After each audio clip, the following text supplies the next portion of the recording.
মর্যাদা প্রত্যেককে দিতে হবে। আমি আমার বক্তব্য আর দীর্ঘায়িত করব না, শুধু একটি কথা, বাজেট পেশ হয়েছে। মাননীয় প্রধানমন্ত্রী বাংলাদেশের বাজেট ঘোষণা করার পরে ৬০টি আমাদের প্রয়োজনীয় দ্রব্যাদির দাম কমেছে, শুধু দুটি দাম বেড়েছে, কয়েকটি দাম হলো যারা নেশাগ্রস্ত মানুষ, বিলাসবহুল মানুষ, তাদের ব্যাপার, তাদের সাথে আমাদের কোনো সম্পৃক্ত নাই।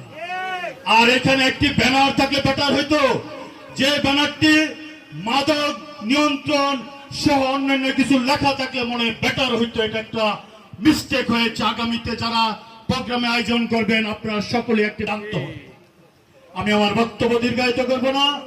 আগামীর পথ চলা জনাব শওকত হোসেন সরকার মঞ্জুরুল করিম রনি ভাইয়ের হাতকে শক্তিশালী করার জন্যই গাজীপুর মহানগর বিএনপি রাজনীতি